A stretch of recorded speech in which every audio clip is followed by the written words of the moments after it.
Şagirdlərin ən çox çətinlik çəkdiyi suallardan biri çevrənin tənliyi. Şəkildə verilənlərə görə çevrənin tənliyini soruşur. Əvvəlcə çevrənin mərkəzini, O nöqtəsini qeyd edək. Çevrənin mərkəzi O nöqtəsi. Burada absis oxunu 2 və 10 nöqtəsində kəsib. Bu həmçinin çevrənin vətəridir. Ondan 2 çıxsaq 8 vahid. Biz bilirik ki, mərkəzdən vətərə çəkilən perpendikulyar vətəri bərabər hissələrə bölür. Həmin 8 bərabər bölünəcək 4, 4. İndi biz O nöqtəsi mərkəzin koordinatlarından birini tapa bilərik. Biri hazırdır. Çünki baxın, bu koordinat başlanğıcından bura qədər olan məsafə 2 + 4, 6. Yəni x 6-dır. X 6-dır, amma y-imiz yoxdur. Y-imiz də yazaq 6, y yoxdur çünki. İndi bu 2 və 10-u birləşdirsək, 2 və 10-u birləşdirsək, bura olacaq çevrənin radiusu, yəni r. 2 nöqtəsi absis oxunu kəsir, koordinatlar olacaq 2 və 0. Burada koordinatlar 6 və y-dir. 2 nöqtə arasındakı məsafə düsturuna görə biz buradan yaza bilərik ki, radius üçün tapa bilərik.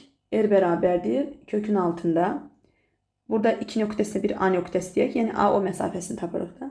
6 minus 2-nin mötərizə kvadratı üstə gəl y minus 0-ın mötərizə kvadratı. Bu da bizə verir 16 üstə gəl y kvadratı kökün altında. Eyni qaydada burada O və C də radiusdur. O və C də radiusdur. Burada R yazıram. Bunun üçün də yenə düstur çıxardıram. R bərabərdir kökün altında. 6 minus 6-nın mötərizə kvadratı üstə gəl y minus 8-in mötərizə kvadratına. Buradan alırıq ki, kökün altında y minus 8-in kvadratı. Sol tərəflər R-dir, yəni bir-birinə bərabərdir. Bu kökləri də bir-birinə bərabər götürəcəyik. Olacaq, deməli, kökün altında 16 plus y kvadratı, hər tərəfi kvadratı yüksəltsək köklər gedir. Y minus 8-in kvadratı. Deməli, buradan 16 plus y kvadratı minus 16y üstə gəl 64. Y kvadratları islah gedir. 16 minus 64 bərabərdir mənfi 16y-ə. Mənfi 48 bərabərdir mənfi 16y. Y olacaq müsbət 3. Deməli, mərkəzin koordinatları olacaq 6 və 3. Radiusu tapsaq, istənilən bir düsturda yerinə qoyuruq.